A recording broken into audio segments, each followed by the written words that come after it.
Hello everyone, welcome back to PCS mind. दोस्तों, घटना चक्र पूर्वावलोकन की सीरीज में आप सभी का स्वागत है। यहाँ पर हम घटना चक्र 2023 को कवर कर रहे हैं आपकी बीपीएससी के एग्जामिनेशंस के लिए। घटना चक्र की यह सीरीज आपके बीपीएससी के सभी एग्जाम के लिए काफ़ी ज़्यादा इंपॉर्टेंट है, आपको इसको कंटिन्यू फॉलो करना है। आज की क्लास में हम मॉडर्न हिस्ट्री, आधुनिक भारत के इतिहास को कवर करने वाले हैं।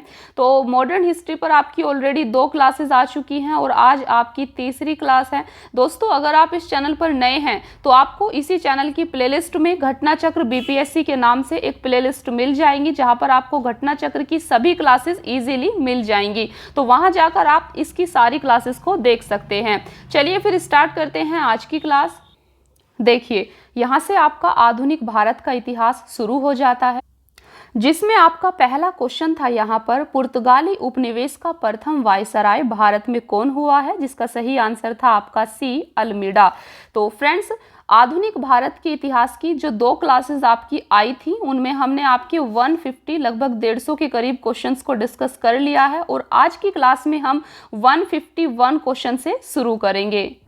देखिए, 151 क्वेश्चन है आपका। नीचे दिए गए विकल्पों में से राष्ट्रवादी समाचार पत्रों दी हिंदू, केसरी, बंगाली, हिंदुस्तानी, सुधारक के संपादकों के नामों का सही संयोजन ज्ञात करें। तो आपको यहाँ पर सही क्रम में राष्ट्रवादी समाचार पत्रों के संपादक के नाम बताने हैं। तो सबसे पहले राष्ट्रवादी समाचार पत्र आपके सामने दिया गया है दी हिंदू। तो दी हिंदू के संपादक कौन थे, केसरी के संपादक कौन थे, बंगाली, हिंदुस्तानी। तो इन समाचार पत्रों के संपादक के नाम आपको क्रम से बताने हैं। इस क्वेश्चन का सही आंसर है आपका डी।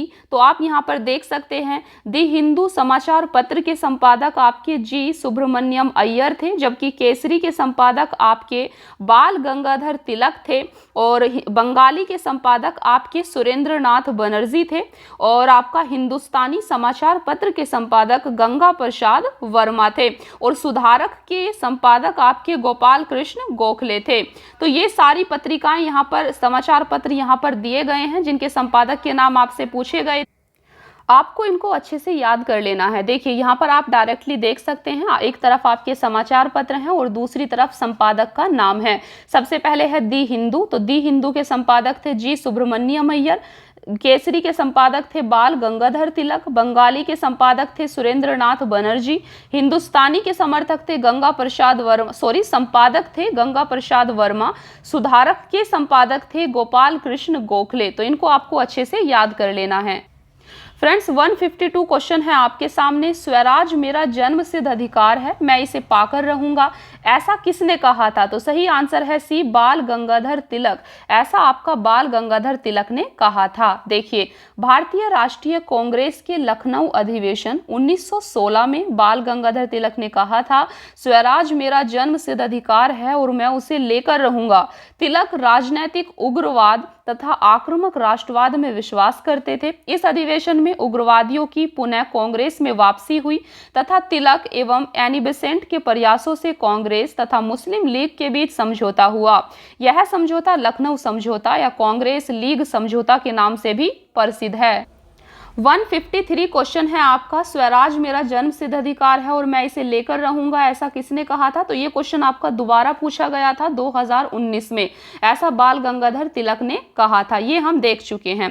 154 क्वेश्चन है, भारतीय क्रांति की जननी किसे कहा गया है? तो सही आंसर है डी, मैडम भीकाजी रुस्तम कामा को। भारतीय क्रांति की जननी मैडम भीकाजी रुस्तम कामा को कहा गया है। तो आप यहाँ पर देख सकते हैं, मैडम कामा का जन्म 24 सितंबर 1861 को हुआ था। उनके माता पिता पारसी थे। सोराबाजी प्रेमजी पटेल उनके पिता थे। उनका विवाह रुस्तम के आर कामा से हुआ था, जो वकील और सामाजिक कार्यकर्ता थे। मैडम कामा ने राष्ट्रीय आंदोलन के महान अग्रणी भारतीय नेता दादा भाई नौरोजी की निजी सचिव के रूप में सेवा की। बाद में कुछ देशभक्त विद्यार्थियों एवं यूरोपियन बौद्धिक लोगों के संपर्क में आकर स्वतंत्रता आंदोलन से जुड़ गई।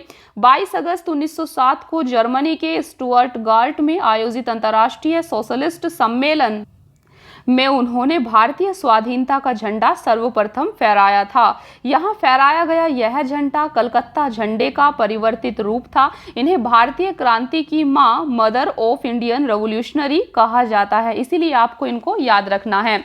155 क्वेश्चन है आपके सामने। मैडम कामा ने भारत के त्रिरंगी स्वतंत्रता ध्वज को कहां फहराया था?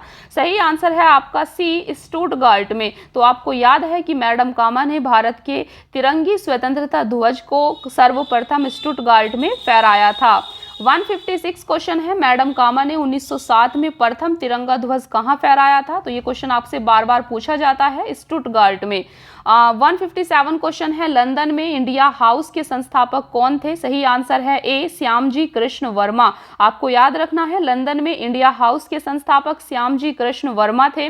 ऐसा क्वेश्चन आपसे अक्सर पूछा जाता है। फरवरी 1905 में लंदन में श्यामजी कृष्ण वर्मा ने इंडियन होम रूल सोसाइटी की स्थापना की। इन्होंने इंडिया हाउस की भी स्थापना की थी। यहाँ से एक समाचार पत्र सोशियोलॉजिस्ट का प्रकाशन भी प्रारंभ किया गया। लंदन में सरकारी तंत्र के विशेष सक्रिय होने के कारण श्याम जी वहां से पेरिस और अंततः जेनेवा चले गए।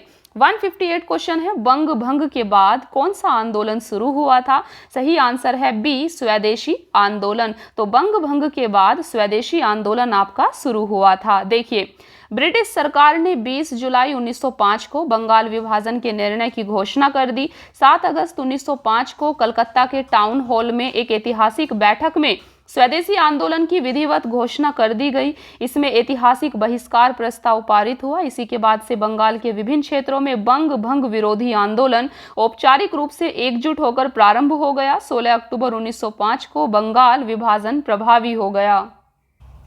159 क्वेश्चन है। लॉर्ड कर्जन द्वारा 1905 में किया गया बंगाल विभाजन किस वर्ष रद्द हुआ था? इसका सही आंसर है आपका ए, 1911। इसको आपको याद रखना है। बंगाल विभाजन को रद्द कब किया गया था? तो 1911 में किया गया था। देखिए, दिसंबर 1911 में ब्रिटिश सम्राट जॉर्ज पंचम और महारानी मेरी के भारत आगमन पर उनके स्वागत हेतु दिल्ली में एक दरबार का आयोजन किया गया। दिल्ली दरबार में ही 12 दिसंबर 1911 को सम्राट ने बंगाल विभाजन को रद्द घोषित किया। साथ ही कलकत्ता की जगह दिल्ली को भारत की नई राजधानी बनाए जाने की घोषणा की। घोषणा के अनुरूप बंगाल को एक नए प्रांत के रूप में पुनर्गठित किया गया। उड़ीसा तथा बिहार को इससे अलग कर दिया गया। असम को एक नया प्रांत बनाया गया, जैसा कि उसकी स्थिति 1874 ईस्वी में थी, तथा सिलहट को इसमें जोड़ दिया गया। 160 क्वेश्चन है। कांग्रेस ने स्वराज प्रस्ताव वर्ष 1905 में पारित किया। प्रस्ताव का उद्देश्य था, सही आंसर है बी, स्वशासन सुनिश्चित करना। तो कांग्रेस ने स्वराज प्रस्ताव वर्ष 1905 में पारित किया, जिसका उद्देश्य था स्वशासन को सुनिश्चित करना। देखिए, कांग्रेस ने स्वराज संबंधी प्रस्ताव पर सर्वप्रथम वर्ष 1905 में बनारस अधिवेशन में चर्चा की एवं वर्ष 1906 में कलकत्ता के अधिवेशन में प्रस्ताव पारित कर दिया गया। इस प्रस्ताव के साथ स्वदेशी बहिष्कार तथा राष्ट्रीय शिक्षा संबंधी प्रस्ताव भी पारित किए गए। 161 क्वेश्चन है। 20वीं सदी के प्रारंभिक वर्षों में कांग्रेस में विभाजन की प्रक्रिया शुरू हुई। तो सही आंसर है डी, उपयुक्त सभी। देखिए, 20वीं सदी के प्रारंभिक वर्षों में कांग्रेस में विभाजन की प्रक्रिया शुरू हुई थी। कांग्रेस आंदोलन की रणनीतियों पर, कांग्रेस आंदोलन के उद्देश्यों पर, कांग्रेस आंदोलन में लोगों की भागीदारी पर। तो यहाँ पर सभी ऑप्शन आपका सही दिया गया है। देखिए, 20वीं सदी के प्रारंभिक वर्षों में कांग्रेस के विभाजन का एक प्रमुख कारण नरमपंथियों का अपनी रणनीतियों, उद्देश्यों और आम जनता को अपने साथ रख पाने में असफल होना था। नरमपंथियों ने आम जनता के बीच काम नहीं किया था। नरमपंथी राजनीतिक घटनाक्रमों के अनुरूप अपनी रणनीति में फेरबदल नहीं कर पाते थे। वे यह महसूस न कर सके कि उनकी उपलब्धियों ने ही उनकी राजनीति को अव्यावहारिक बना दिया है। नरमपंथी और गरमपंथी की सोच और अनुमान पारस्परिक मतभेद के दृष्टिकोण और राष्ट्रवादी दृष्टिकोण दोनों से ही गलत थी। नरमपंथी यानी कि उदारवादी यह समझ नहीं पाए कि सरकार गरमपंथियों के भय के कारण ही उनसे बातचीत कर रही है, और गरमपंथी यह नहीं समझ पाए कि उनके संघर्ष में नरमपंथी उनके लिए कवच का काम कर सकते हैं। फलस्वरूप वर्ष 1907 के सूरत अधिवेशन में कांग्रेस का विभाजन हो गया। अगर आपसे पूछा जाए सूरत विभाजन कब हुआ था, तो ये 1907 में हुआ था। इस डेट को आपको याद रखना है। 162 क्वेश्चन है। मुसलमान यदि खुश और संतुष्ट हैं तो भारत में ब्रिटिश शक्ति का महत्तम बचाव होगा। यह किसने कहा था या किसने लिखा था? सही आंसर है हंटर। W.W. हंटर ने ऐसा कहा था। देखिए, W.W. हंटर ने अपनी पुस्तक द इंडियन मुसलमान में लिखा था कि मुसलमान यदि खुश और संतुष्ट हैं तो भारत में ब्रिटिश शक्ति का महत्तम बचाव होगा। 163 क्वेश्चन है, किस वर्ष हिंदुस्तान रिपब्लिकन एसोसिएशन की स्थापना हुई? सही आंसर है बी 1924। ये मोस्ट इंपॉर्टेंट क्वेश्चन है आपका, ये क्वेश्चन अक्सर पूछा जाता है, इसको आपको बिल्कुल नहीं भूलना है। देखिए, तो किस वर्ष हिंदुस्तान रिपब्लिकन एसोसिएशन की स्थापना हुई थी? 1924 में हुई थी। देखिए, देश में उचित ढंग से क्रांतिकारी आंदोलन का संचालन करने के उद्देश्य से अक्टूबर 1924 में युवा क्रांतिकारियों ने कानपुर में एक सम्मेलन बुलाया तथा हिंदुस्तान रिपब्लिकन एसोसिएशन नामक क्रांतिकारी संगठन की स्थापना की। आपको इसके संस्थापक के नाम जरूर याद रखने हैं, और इसके संस्थापक थे सचिंद्र सान्याल, राम प्रसाद बिस्मिल, जोगेश चंद्र चटर्जी, चंद्रशेखर आजाद।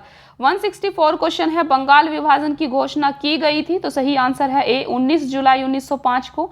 बंगाल विभाजन की घोषणा 19 जुलाई 1905 को की गई थी। 165 क्वेश्चन है आपके सामने, करजन वाइली की हत्या के आरोप में किसे मृत्युदंड दिया गया?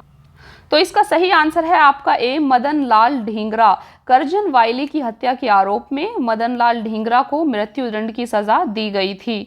देखिए, करजन वाइली की हत्या 1 जुलाई 1909 को लंदन में मदनलाल ढींगरा ने गोली मारकर की। वाइली भारत मंत्री के एक बॉडीगार्ड के रूप में नियुक्त थे। 17 अगस्त 1909 को मदनलाल ढींगरा को फांसी की सजा दी गई थी। 166 क्वेश्चन है, मॉन्टेग्यू चेम्सफोर्ड की रिपोर्ट, सही आंसर है बी, भारत सरकार अधिनियम 1919 का आधार बनी। तो मॉन्टेग्यू चेम्सफोर्ड की रिपोर्ट भारत सरकार अधिनियम 1919 का आधार बनी थी। देखिए, तत्कालीन भारत सचिव मॉन्टेग्यू और वायसराय लॉर्ड चेम्सफोर्ड की रिपोर्ट भारतीय परिषद अधिनियम 1919 का आधार बनी थी। इस अधिनियम के तहत प्रांतों में पहली बार द्वैध शासन लागू हुआ था। 167 क्वेश्चन है, new lamps for old lake श्रृंखला में सर्वहारा वर्ग के साथ संपर्क से बाहर होने के लिए कांग्रेस की आलोचना की गई थी। तो ये आलोचना इन लेखों का लेखक कौन था? सही आंसर है ए अरविंद घोष। तो अरविंद घोष इन लेखों के लेखक थे। देखिए, तत्कालीन भारतीय परिस्थितियों के कारण एवं कांग्रेस की साम्राज्यवादी शक्तियों के समक्ष ढुलमुल रवैया अपनाने के कारण अरविंद घोष ने अपनी लेख श्रृंखला न्यू लैंप्स फॉर ओल्ड में कांग्रेस की आलोचना की थी। 168 क्वेश्चन है, काकोरी ट्रेन डकैती कांड में किन क्रांतिकारियों को फांसी की सजा दी गई थी? तो सही आंसर है ए रामप्रसाद बिस्मिल और अशफाक उल्ला खां। काकोरी ट्रेन डकैती कांड में रामप्रसाद बिस्मिल और अशफाक उल्ला खां को फांसी की सजा दी गई थी। देखिए, अक्टूबर 1924 में सचिंद्र सान्याल, रामप्रसाद बिस्मिल, चंद्रशेखर आजाद ने कानपुर में क्रांतिकारी संस्था हिंदुस्तान रिपब्लिकन एसोसिएशन की स्थापना की। इस संस्था द्वारा 9 अगस्त 1925 को उत्तर रेलवे के लखनऊ सहारनपुर संभाग काकोरी नामक स्थान पर 8 down Saharanpur Lucknow passenger train पर डकैती डालकर सरकारी खजाना लूटा गया। यह घटना काकोरी कांड के नाम से प्रसिद्ध हुई। इस कांड में 29 क्रांतिकारियों को गिरफ्तार किया गया, जिसमें रामप्रसाद बिस्मिल, अशफाक उल्ला खां, रोशनलाल और राजेंद्र लाहिड़ी को फांसी हुई, जबकि चंद्रशेखर आजाद फरार हो गए थे। 169 क्वेश्चन है, हिंदुस्तान सोशलिस्ट रिपब्लिकन आर्मी के संस्थापक नेताओं में से एक थे। सही आंसर है बी भगत सिंह। इनको आपको याद रखना है। 170 क्वेश्चन है, निम्नलिखित पंक्तियों को किसने लिखा था? सरफरोशी की तमन्ना अब हमारे दिल में है, देखना है जोर कितना बाजुए कातिल में है। सही आंसर है ए बिस्मिल। तो निम्नलिखित पंक्तियों को किसने लिखा था? बिस्मिल ने लिखा था। देखिए, उपयुक्त गजल की पंक्तियां शायर बिस्मिल अजीमाबादी की थी। बिस्मिल अजीमाबादी का वास्तविक नाम सैयद शाह मोहम्मद हसन था। वर्ष 1901 में पटना में 30 किलोमीटर दूर हरदास बिनाहा गांव में पैदा हुए थे। यह गजल उर्दू में लिखी गई थी एवं वर्ष 1922 में काजी अब्दुल गफ्फार की पत्रिका सभा में छपी थी। 171 क्वेश्चन है, प्रसिद्ध गीत सरफरोशी की तमन्ना अब हमारे दिल में है कि रचयिता कौन थे? तो यहाँ पर इसका सही आंसर आपका ई हो जाएगा। 172 क्वेश्चन है आपका, इंकलाब जिंदाबाद का नारा किसने दिया था? तो इसका सही आंसर है आपका भगत सिंह। देखिए, भगत सिंह यहाँ पर सही आंसर है। इंकलाब जिंदाबाद की रचना प्रसिद्ध कवि मोहम्मद इकबाल ने की थी, किंतु पहली बार इसे नारे के रूप में प्रयोग भगत सिंह ने किया था। इन्होंने ही इस नारे को चर्चित बनाया था, फेमस बनाया था। 173 क्वेश्चन है, भगत सिंह, राजगुरु तथा सुखदेव को कब फांसी की सजा दी गई थी? तो सही आंसर है ए 23 मार्च 1931 को। देखिए, हिंदुस्तान सोशलिस्ट रिपब्लिकन एसोसिएशन के 2 सदस्य भगत सिंह और बटुकेश्वर दत्त ने 8 अप्रैल 1929 को केंद्रीय विधानसभा में बम फेंके। दोनों को गिरफ्तार कर केंद्रीय असेंबली बम कांड के अंतर्गत मुकदमा चलाया गया। बाद में HSRA के अन्य सदस्यों को भी गिरफ्तार कर क्रांतिकारियों के ऊपर लाहौर षड्यंत्र कांड के अंतर्गत मुकदमा चलाया गया। वर्ष 1930 में लाहौर षड्यंत्र कांड का निर्णय आया, जिसमें भगत सिंह, राजगुरु और सुखदेव को फांसी की सजा सुनाई गई। 23 मार्च 1931 को तीनों को फांसी दे दी गई। उनकी फांसी के समाचार से संपूर्ण देश मृत्यु सदृश उदासी में डूब गया। 174 क्वेश्चन है, सरकार के विरोध में असेंबली में बम फेंकने के समय भगत सिंह की उम्र क्या थी? सही आंसर है बी, 21 साल से थोड़ा ज्यादा। देखिए यहाँ पर आप देख सकते हैं। 175 क्वेश्चन है आपका, अनुशीलन समिति थी? सही आंसर है डी, एक क्रांतिकारी संगठन। तो अनुशीलन समिति एक क्रांतिकारी संगठन था। बंगाल में कुल 19 समितियों के होने के प्रमाण मिलते हैं। 176 क्वेश्चन है, 1913 में पटना में अनुशीलन समिति की एक शाखा की स्थापना किसने की थी? सही आंसर है सी, सचिंद्रनाथ सान्याल ने। तो 1913 में पटना में अनुशीलन समिति की एक शाखा की स्थापना सचिंद्रनाथ सान्याल ने की थी। देखिए, वर्ष 1913 में पटना में अनुशीलन समिति की एक शाखा की स्थापना सचिंद्रनाथ सान्याल ने की थी। अनुशीलन समिति एक क्रांतिकारी संगठन था। 177 क्वेश्चन है, चिटगांव शस्त्र छापामारी की योजना बनाई गई थी सूर्यसेन के द्वारा। सही आंसर ए है। तो चिटगांव शस्त्र छापामारी की योजना सूर्यसेन के द्वारा बनाई गई थी, इसको आपको याद रखना है। देखिए 178 क्वेश्चन है, चटगांव शस्त्रागार धावे से कौन संबंधित है? तो आपको पता है डी, सूर्यसेन। 179 क्वेश्चन है, निष्क्रिय विरोध के सिद्धांत का प्रतिपादन किसने किया था? सही आंसर है डी, अरविंद घोष। तो निष्क्रिय विरोध के सिद्धांत का प्रतिपादन अरविंदो घोष के द्वारा किया गया था। देखिए, निष्क्रिय विरोध के सिद्धांत का प्रतिपादन अरविंद घोष ने अपनी पुस्तक वंदे मातरम में किया। उनका मानना था कि अंग्रेजों को भारत अविलंब छोड़ देना चाहिए। जब तक अंग्रेज ऐसा नहीं करते तब तक उनके विरुद्ध विरोध प्रदर्शन करते रहना चाहिए। 180 क्वेश्चन है, गदर पार्टी की स्थापना हुई थी? तो सही आंसर है बी, 1913 में। गदर पार्टी की स्थापना 1913 में हुई थी। देखिए, वर्ष 1913 में सोहन सिंह भाकना के नेतृत्व में पोर्टलैंड में Hindustan Association of the Pacific Coast नामक संस्था की स्थापना हुई। इस संस्था ने गदर नामक एक अखबार निकाला, जिससे इस संस्था का नाम भी गदर पार्टी पड़ गया। लाला हरदयाल इस संस्था के मनीषी पथ प्रदर्शक थे और अन्य सदस्यों में यहाँ पर आप देख सकते हैं रामचंद्र बरकतुल्ला, रासबिहारी बोस, राजा महेंद्र प्रताप, अब्दुल रहमान, मैडम भीकाजी कामा, भाई परमानंद, करतार सिंह सराभा तथा पंडित काशीराम प्रमुख थे। 181 क्वेश्चन है, गदर क्रांति छिड़ने का सबसे महत्वपूर्ण कारण क्या था? तो सही आंसर है सी, प्रथम महायुद्ध का शुरू होना। देखिए, स्वदेशी आंदोलन के निष्क्रिय होने से भारतीय राष्ट्रवाद के प्रहरी भी निष्क्रिय हो गए। वर्ष 1914 ईस्वी में अचानक छिड़े प्रथम विश्व युद्ध ने भारतीय राष्ट्रीयता के प्रहरियों को झकझोरा, उन्हें उद्वेलित किया। उस समय यह धारणा प्रचलित थी कि ब्रिटेन पर किसी भी तरह का संकट भारत के हित में है, उनके लिए एक मौका है। इस मौके का कई जगहों पर कई तरह से फायदा भी उठाया गया। उत्तरी अमेरिका में गदर क्रांतिकारियों और भारत में लोकमान्य तिलक, एनी बेसेंट व उनके स्वदेशी संगठनों ने इस मौके का लाभ उठाया। गदर क्रांतिकारियों ने सशस्त्र संघर्ष के माध्यम से अंग्रेजी हुकूमत को उखाड़ फेंकने का प्रयास किया। 182 क्वेश्चन है, गदर पार्टी की स्थापना कहां पर हुई थी? तो सही आंसर है बी, संयुक्त राज्य अमेरिका। गदर पार्टी की स्थापना संयुक्त राज्य अमेरिका में हुई थी। देखिए, गदर पार्टी की स्थापना 21 अप्रैल 1913 को अमेरिका में किया गया। इसका मुख्यालय सैन फ्रांसिस्को अमेरिका में स्थित था। इसे अमेरिका एवं कनाडा में रह रहे भारतीयों के सहयोग से गठित किया गया था। 183 क्वेश्चन है, किसने कहा था स्वराज्य मेरा जन्मसिद्ध अधिकार है और मैं इसे लेकर रहूंगा? तो सही आंसर है बाल गंगाधर तिलक। बाल गंगाधर तिलक ने ऐसा कहा था। 184 क्वेश्चन फिर से वही है, स्वराज मेरा जन्मसिद्ध अधिकार है। सही आंसर बाल गंगाधर तिलक। 185 क्वेश्चन है, स्वराज आम जनता के लिए होना चाहिए, केवल वर्गों के लिए नहीं, के प्रसिद्ध सूत्र की घोषणा की थी? तो सही आंसर है आपका बी, सी राजगोपालाचारी ने। तो सी राजगोपालाचारी की मान्यता थी कि स्वराज जन सामान्य हेतु होना चाहिए, न कि केवल कुलीन एवं अभिजातीय वर्ग हेतु। 186 क्वेश्चन है, इंडिया फॉर इंडियंस किताब किसने लिखी? तो सही आंसर है ए, CR दास ने। इंडिया फॉर इंडियंस किताब CR दास के द्वारा लिखी गई है। देख सकते हैं। भारतीय स्वतंत्रता आंदोलन के दौरान चर्चित पुस्तक इंडिया फॉर इंडियंस के लेखक चितरंजन दास CR दास थे। 187 क्वेश्चन है, अनहैप्पी इंडिया पुस्तक के लेखक कौन है? तो सही आंसर है C, Lala Lajpat Rai. Unhappy India पुस्तक के लेखक लाला लाजपत राय थे। देखिए, अनहैप्पी इंडिया के लेखक लाला लाजपत राय हैं। बाल गंगाधर तिलक ने केसरी तथा मराठा का देखिए, बाल गंगाधर तिलक की केसरी और मराठा है, जबकि एनी बेसेंट ने कॉमनवेल्थ तथा न्यू इंडिया पत्रों का संपादन किया था। 188 क्वेश्चन है, निम्न में से किस नेता ने 1906 में कलकत्ता कांग्रेस अधिवेशन की अध्यक्षता की थी? सही आंसर है D, दादा भाई नौरोजी ने। तो वर्ष 1906 के कलकत्ता कांग्रेस अधिवेशन में अध्यक्ष पद को लेकर पार्टी में विभाजन की नौबत आ गई थी, लेकिन दादा भाई नौरोजी के अध्यक्ष बनने से संभावित विभाजन फिलहाल टल गया। दादा भाई नौरोजी को लगभग सभी राष्ट्रवादी एक सच्चा देशभक्त मानते थे।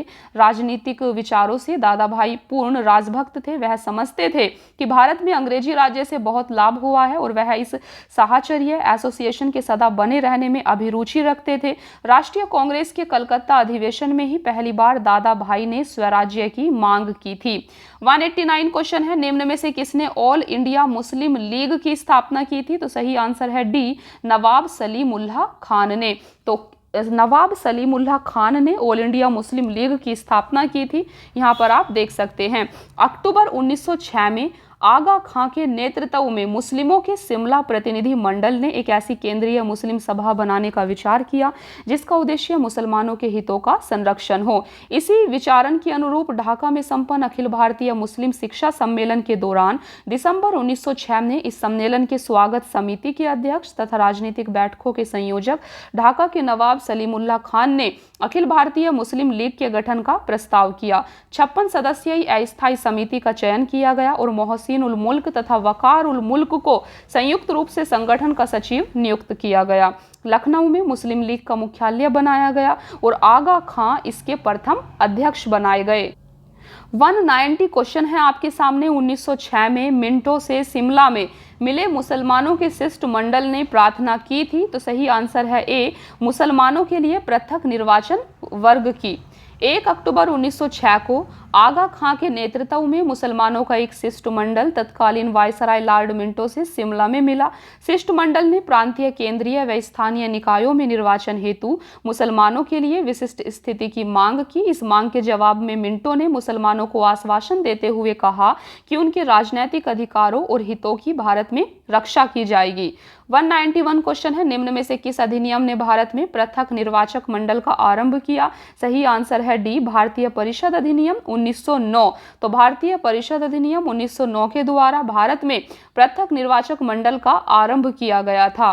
तो यहाँ पर आप देख सकते हैं, भारतीय परिषद अधिनियम 1909 द्वारा ब्रिटिश भारत में सांप्रदायिक प्रतिनिधित्व की व्यवस्था की गई, जिसके अंतर्गत मुसलमानों के लिए पृथक निर्वाचक मंडल की व्यवस्था करना था।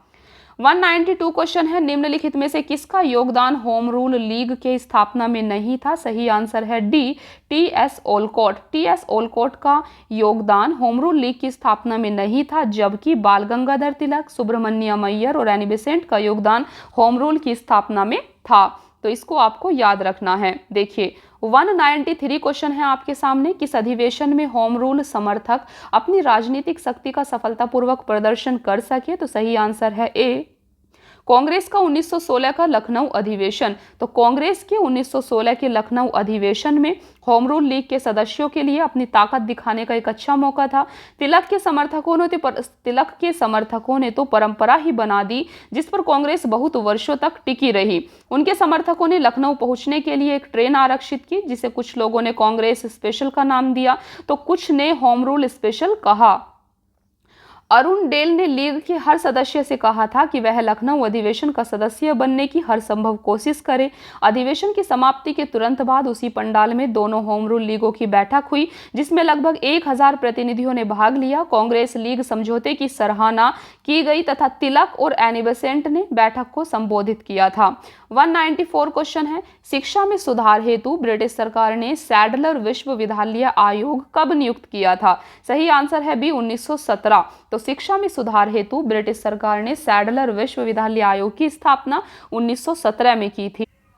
फ्रेंड्स 195 क्वेश्चन है, होम रूल आंदोलन भारत के स्वतंत्रता संग्राम के एक नए चरण के आरंभ का घोतक था, क्योंकि इसका सही आंसर है आपका ए, इसने देश के सामने स्वशासन सेल्फ गवर्नमेंट की एक ठोस योजना रखी थी। किसने? होम रूल आंदोलन ने। देखिए, होम रूल आंदोलन के दोनों नेताओं तिलक एवं एनी बेसेंट की निगाह में स्वराज का अर्थ लगभग एक जैसा ही था। ब्रिटिश साम्राज्य के अंतर्गत स्थानीय, प्रांतीय एवं केंद्रीय स्तर पर उत्तरदायी शासन एवं प्रशासन की अधिकाधिक व्यवस्था की जाए, जैसे गोरों द्वारा शासित डोमिनियन दर्जा प्राप्त अन्य ब्रिटिश उपनिवेशों में की थी, जैसे कनाडा एवं ऑस्ट्रेलिया में। 196 क्वेश्चन है, बंगाल विभाजन के प्रत्याघात के रूप में कौन सा आंदोलन शुरू हुआ था? सही आंसर है सी, स्वदेशी आंदोलन। तो बंगाल विभाजन के विरोध में स्वदेशी आंदोलन को शुरू किया गया था। बंगाल विभाजन कब हुआ था? तो ये 1905 में हुआ था। किसने किया था? लॉर्ड कर्जन ने किया था। देखिए, तो लॉर्ड कर्जन ने 20 जुलाई 1905 को बंगाल विभाजन का निर्णय लिया। इसके विरोध में राष्ट्रवादियों द्वारा आंदोलन की शुरुआत 7 अगस्त 1905 को हुई। कलकत्ता के टाउन हॉल में कृष्ण कुमार मित्र और सुरेंद्र बनर्जी की अध्यक्षता में एक बैठक हुई, जहां स्वदेशी आंदोलन प्रारंभ करने और विदेशी वस्तुओं के बहिष्कार का निर्णय लिया गया। 16 अक्टूबर 1905 को जब बंगाल विभाजन लागू हो गया, उसी दिन को शोक दिवस के रूप में मनाने की घोषणा की गई।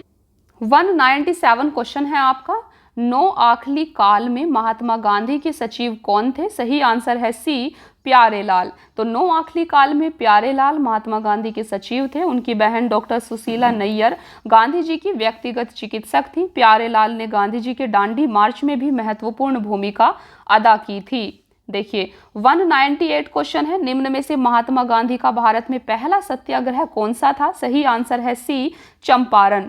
तो दक्षिण अफ्रीका से 1915 में लौटने के बाद गांधी जी ने भारत में अपना प्रथम सफल सत्याग्रह बिहार के चंपारण जिले में वर्ष 1917 में किया। चंपारण के एक किसान राजकुमार शुक्ल ने गांधी जी से लखनऊ में भेंट की और उनसे चंपारण आने का आग्रह किया। 19वीं सदी के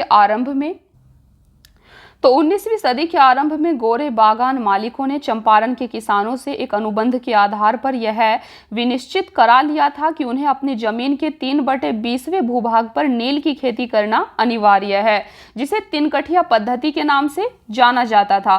गोरे बागान मालिकों ने किसानों को मजबूरी का फायदा उठाकर उन्हें अनुबंध से मुक्त करने के लिए लगान एवं अन्य गैर कानूनी करों की दर मनमाने ढंग से बढ़ा दी। किसानों के इसी उत्पीड़न के विरोध में गांधी जी ने चंपारण सत्याग्रह प्रारंभ किया था। 199 क्वेश्चन है, निम्न में से किस कॉलेज में गांधी जी ने पढ़ाई की थी? तो सही आंसर है ए, श्यामल दास कॉलेज भावनगर में। महात्मा गांधी भारत के स्वतंत्रता आंदोलन के एक प्रमुख नेता थे। इनकी प्रारंभिक शिक्षा पोरबंदर में संपन्न हुई। इन्होंने हाई स्कूल की शिक्षा राजकोट स्थित अल्फ्रेड हाई स्कूल से प्राप्त की।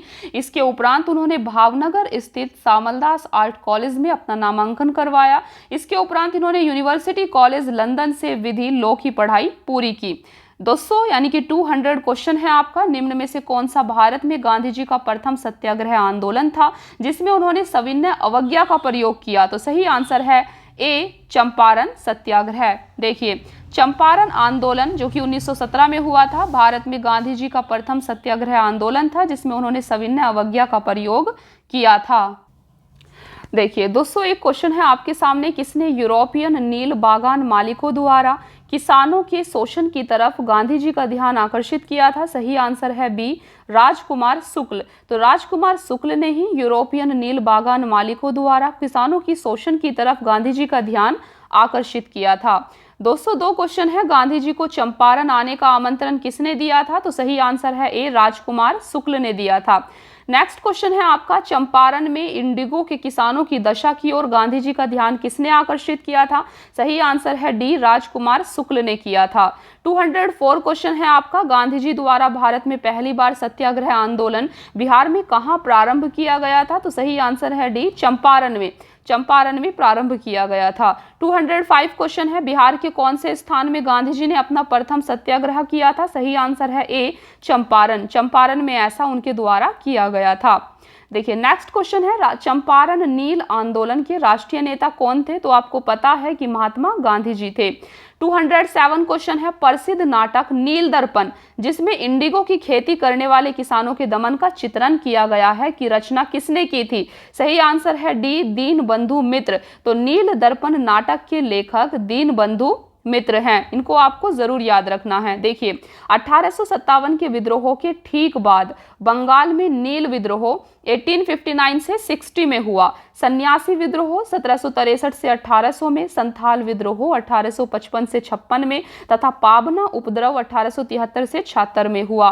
नील विद्रोह की शुरुआत बंगाल के नदिया जिले के गोविंदपुर गांव से हुई। एक नील उत्पादक के दो भूतपूर्व कर्मचारियों दिगंबर विश्वास तथा विष्णु विश्वास के नेतृत्व में वहां के किसान एकजुट हुए तथा उन्होंने नील की खेती बंद कर दी। यह नील आंदोलन के इतिहास में अपनी मांगों को लेकर किए गए आंदोलनों में सर्वाधिक व्यापक और जुझारू विद्रोह था।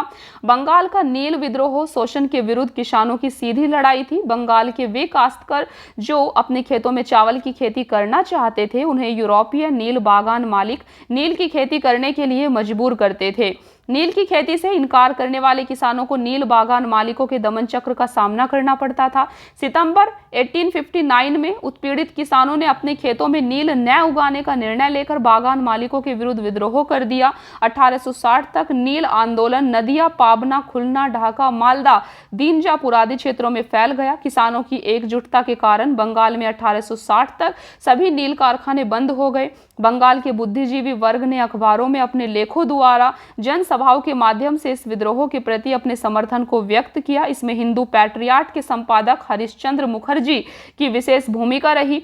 नील बागान मालिकों के अत्याचारों का खुला चित्रण दीन बंधु मित्र ने अपने नाटक नील दर्पण में किया है। नेक्स्ट क्वेश्चन है आपका, निम्न में से किस सत्याग्रह आंदोलन में गांधी जी ने प्रत्यक्ष रूप से भाग नहीं लिया?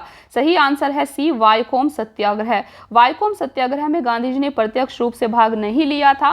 तो यहाँ पर आप देख सकते हैं वायकोम के मंदिर प्रवेश सत्याग्रह में गांधी जी ने प्रत्यक्ष रूप से भाग नहीं लिया था, जबकि खेड़ा सत्याग्रह, राजकोट सत्याग्रह तथा असहयोग आंदोलन का नेतृत्व स्वयं गांधी जी ने किया था।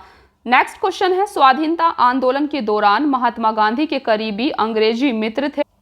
इसका सही आंसर है रेवरेंड चार्ली एंड्रूज। तो रेवरेंड चार्ली एंड्रूज स्वाधीनता आंदोलन के दौरान महात्मा गांधी के करीबी अंग्रेज मित्र थे।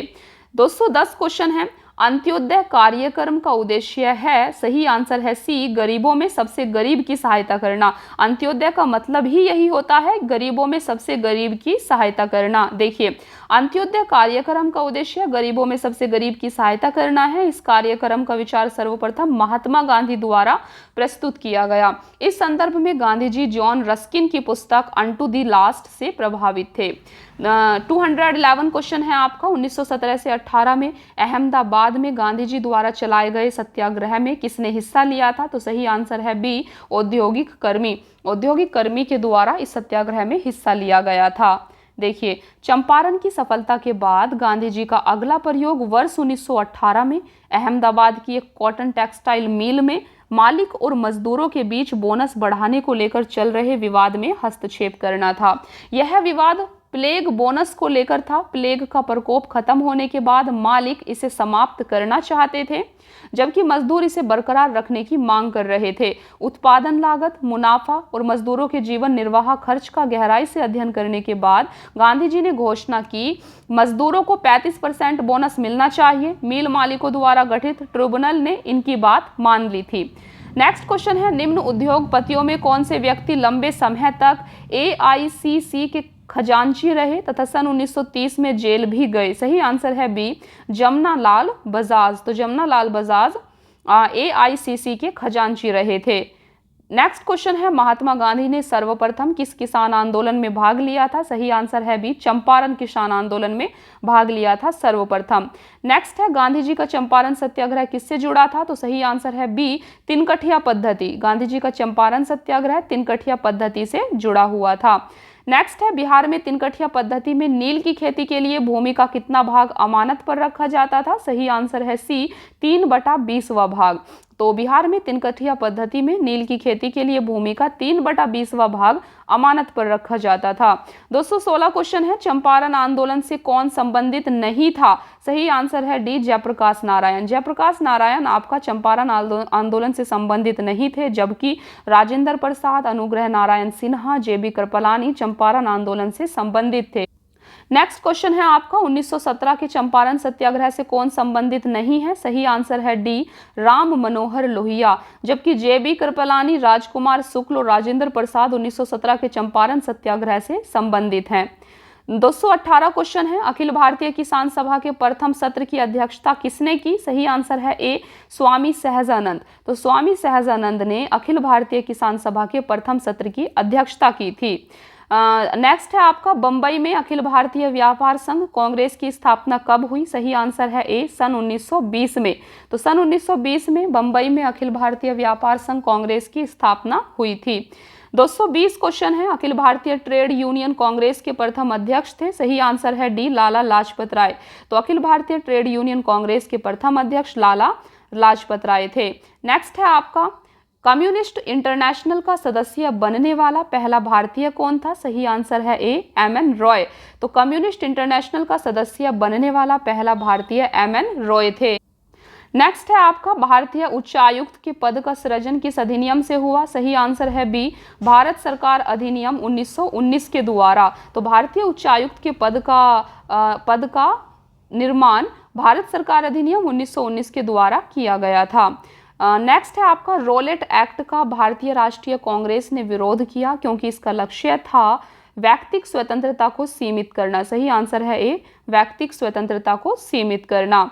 नेक्स्ट है आपका, जलियांवाला बाग नरसंहार किस गांधीवादी सत्याग्रह के संबंध में हुआ था? इसका सही आंसर है आपका बी, रोलेट सत्याग्रह। देखिए, अखिल भारतीय राजनीति में गांधी जी का पहला साहसिक कदम रोलेट एक्ट के विरुद्ध सत्याग्रह था। रोलेट एक्ट मार्च 1919 में लागू किया गया था, जिसके विरुद्ध गांधी जी ने 6 अप्रैल 1919 को देशव्यापी हड़ताल का आयोजन कराया था। जलियांवाला बाग में 13 अप्रैल 1919 को शांतिपूर्ण जनसभा में लेफ्टिनेंट जनरल डायर ने नृशंस नरसंहार कराया था। नेक्स्ट है आपका, रोलेट एक्ट भारत में लागू किया गया था? सही आंसर है बी, सन 1919 में। तो रोलेट एक्ट भारत में सन 1919 में लागू हुआ था। देखिए, नेक्स्ट है आपका, जलियांवाला बाग में प्रदर्शन के लिए क्यों लोग जमा हुए थे? सही आंसर है बी, किचलू तथा सत्यपाल के बंदी बनाने के विरोध में प्रदर्शन करने के लिए। तो जलियांवाला बाग में प्रदर्शन करने के लिए लोग किचलू और सत्यपाल के बंदी बनाने के विरोध में प्रदर्शन करने के लिए हुए थे। नेक्स्ट है आपका, रविंद्रनाथ टैगोर ने अपनी नाइटहुड उपाधि किस कारण त्याग दी? सही आंसर है सी, जलियांवाला बाग हत्याकांड। तो रविंद्रनाथ टैगोर ने अपनी नाइटहुड की उपाधि जलियांवाला बाग हत्याकांड के विरोध में त्याग दी थी। यहाँ पर आप देख सकते हैं 13 अप्रैल 1919 को जलियांवाला बाग नरसंहार की हृदय विदारक घटना के बाद रविंद्रनाथ टैगोर ने ब्रिटिश सरकार द्वारा प्रदान की गई नाइटहुड की उपाधि लौटा दी। टैगोर ने कहा, समय आ गया है जब सम्मान के तमगे अपमान के बेतु के संदर्भ में हमारे कलंक को सुस्पष्ट कर देते हैं। जहां तक मेरा प्रश्न है, मैं सभी विशेष उपाधियों से रहित होकर अपने देशवासियों के साथ खड़ा होना चाहता हूँ। नेक्स्ट है आपका, लंदन में 13 मार्च 1940 को सर माइकल ओडायर को गोली से किसने मारा था? सही आंसर है डी, ऊधम सिंह। तो 13 मार्च 1940 को लंदन में सर माइकल ओडायर को गोली से ऊधम सिंह ने मारा था। यहाँ पर आप देख सकते हैं। मार्च 1940 में पंजाब के क्रांतिकारी नेता ऊधम सिंह ने जलियांवाला बाग नरसंहार का बदला लेने के लिए इस हत्याकांड के समय पंजाब के लेफ्टिनेंट गवर्नर रहे सर माइकल फ्रांसिस ओडायर की लंदन में हत्या कर दी थी, जिसके लिए उन्हें गिरफ्तार कर मृत्युदंड दे दिया गया। नेक्स्ट है आपका, वर्ष 1919 भारतीय इतिहास से संबंधित है जलियांवाला बाग त्रासदी से। तो आपको पता है कि जलियांवाला बाग त्रासदी वर्ष 1919 में ही हुई थी। नेक्स्ट है, अमृतसर के जलियांवाला बाग में भीड़ का दमन हुआ। सही आंसर है बी, 13 अप्रैल 1919 को। नेक्स्ट क्वेश्चन है आपका, जलियांवाला बाग हत्याकांड के लिए जिम्मेदार जनरल डायर को निम्न में से किसने मार डाला? सही आंसर है सी, ऊधम सिंह। ऊधम सिंह ने मार डाला था। नेक्स्ट है आपका, किसने खिलाफत आंदोलन को हिंदुओं और मुसलमानों की एकता कि एक ऐसे अवसर के रूप में देखा जो 100 वर्षों में भी पुनः प्रस्तुत नहीं होगा। सही आंसर है सी, महात्मा गांधी। तो महात्मा गांधी ने ऐसा देखा था। नेक्स्ट क्वेश्चन है 1920 की खिलाफत कमेटी की सभा जिसने गांधी को असहयोग आंदोलन के नेतृत्व को संभालने का अनुरोध किया था, वह किस शहर में हुआ था? सही आंसर है सी, इलाहाबाद में। तो यह इलाहाबाद शहर में हुआ था। नेक्स्ट क्वेश्चन है आपका, गांधी जी के असहयोग आंदोलन में लोगों को शराब से परहेज करने का आग्रह किया गया, फलस्वरूप सरकार के राजस्व में भारी कमी आई। एक प्रदेश की सरकार ने लोगों को फिर से शराब पीने को प्रेरित किया करने के लिए प्रमुख व्यक्तियों की एक सूची प्रसारित की जो शराब पीते थे। उस प्रदेश का नाम बताना है। तो सही आंसर है बी, बिहार। बिहार में ऐसा हुआ था। नेक्स्ट है आपका, महात्मा गांधी के खिलाफत आंदोलन का समर्थन क्यों किया गया? सही आंसर है बी, गांधी जी ने अंग्रेजों के खिलाफ अपने आंदोलन में भारतीय मुसलमानों का सहयोग प्राप्त करना चाहा था। देखिए, तो अंग्रेजों द्वारा तुर्की साम्राज्य का विभाजन करने के विरुद्ध खिलाफत आंदोलन प्रारंभ हुआ। दिल्ली में 24 नवंबर 1919 को होने वाली खिलाफत कमेटी के सम्मेलन की अध्यक्षता महात्मा गांधी को प्रदान की गई।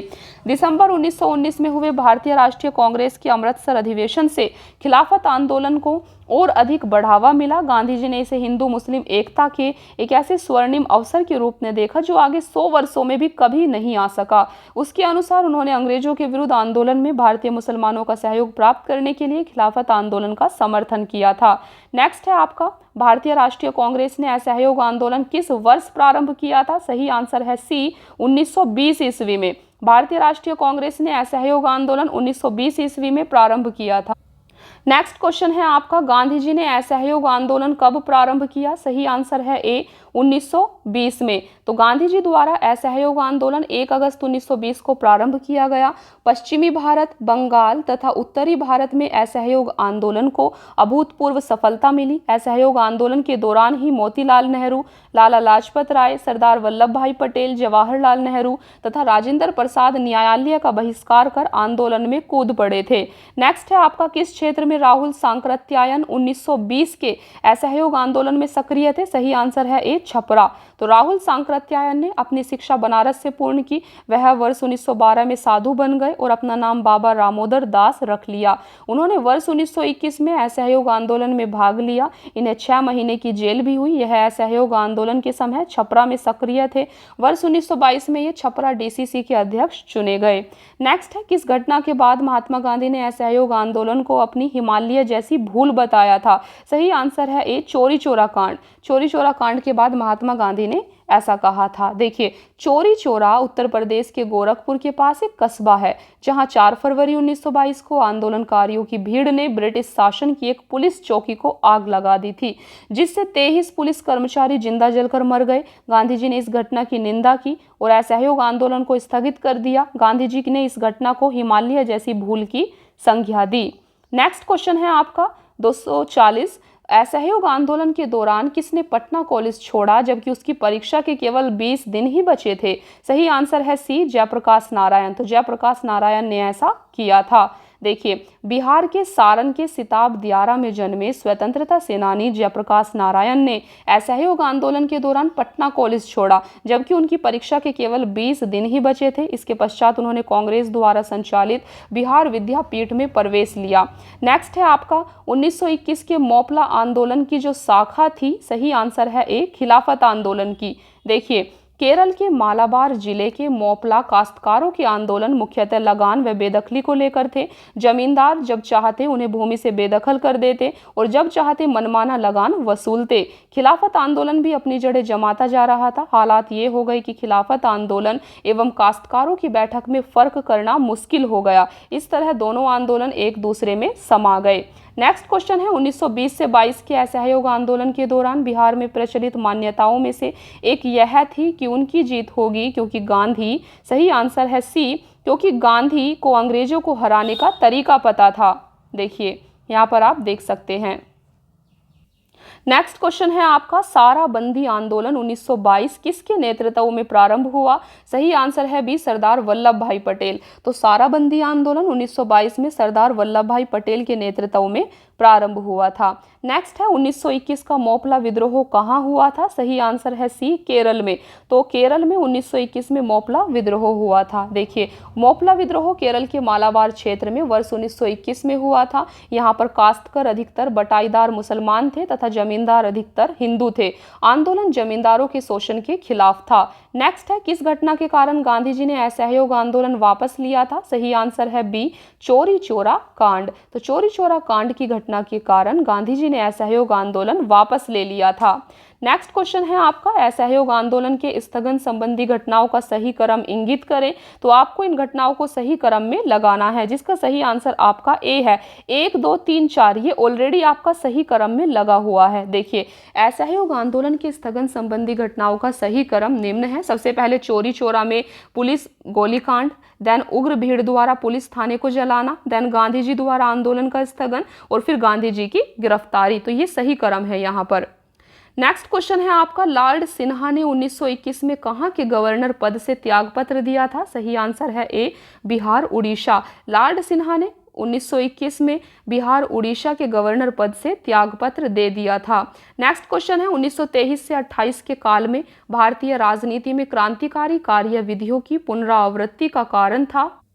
तो फ्रेंड्स, इस क्वेश्चन का सही आंसर है बी, गांधी जी द्वारा असहयोग आंदोलन का स्थगन। तो 1923 से 28 के काल में भारतीय राजनीति में क्रांतिकारी कार्यविधियों की पुनरावृत्ति का कारण गांधी जी द्वारा असहयोग आंदोलन का स्थगन था। नेक्स्ट क्वेश्चन है आपका, स्वराज दल की स्थापना असफलता के बाद हुई। सही आंसर है ए, असहयोग आंदोलन। तो स्वराज दल की स्थापना असहयोग आंदोलन की असफलता के बाद हुई थी। यहाँ पर आप देख सकते हैं, असहयोग आंदोलन की असफलता के बाद स्वराज पार्टी का गठन जनवरी 1923 में CR दास और मोतीलाल नेहरू ने किया। CR दास इसके अध्यक्ष और मोतीलाल नेहरू इसके महासचिव थे। स्वराज पार्टी ने अपने को कांग्रेस के अभिन्न हिस्से के रूप में प्रचारित किया, साथ ही अहिंसा और असहयोग के प्रति अपना वचनबद्धता को भी दोहराया। 250 क्वेश्चन है आपका, 250 क्वेश्चन है यहाँ पर। स्वराज दल की स्थापना किसने की थी? सही आंसर है डी, चित्तरंजन दास एवं मोतीलाल नेहरू। स्वराज दल की स्थापना चित्तरंजन दास एवं मोतीलाल नेहरू के द्वारा की गई थी। तो दोस्तों, आज की क्लास में हमने आधुनिक भारत के इतिहास के लगभग 100 प्रश्न को डिस्कस किया है, जो कि आपके प्रीवियस ईयर में पूछे गए हैं। तो यहाँ पर आपके इस घटना चक्र की बुक में मॉडर्न हिस्ट्री के आपके 400 से भी ज़्यादा प्रश्न यहाँ पर दिए गए हैं, जिनको हमें डिस्कस करना है। तो हमने यहाँ पर आपके 250 क्वेश्चंस को डिस्कस कर लिया है। अभी आपकी मॉडर्न हिस्ट्री पर एक क्लास और आएगी, जिसमें हम मॉडर्न हिस्ट्री को आपका पूरा कंप्लीट कर देंगे। तो आपको इस सीरीज़ को फॉलो करना है। और फ्रेंड्स, अगर आप इस चैनल पर नए हैं तो आपको चैनल को सब्सक्राइब कर लेना है और हमारे टेलीग्राम चैनल को ज्वाइन कर लेना है @PCS Mind, जहां पर इसकी PDF आप लोगों के साथ में शेयर कर दी गई है। तो आप उसके द्वारा रिवीजन भी कर सकते हैं। तो फ्रेंड्स, आज की क्लास में इतना ही। मिलते हैं फिर नेक्स्ट क्लास में। Thank you so much. Keep watching. Please like, share and subscribe. Thank you.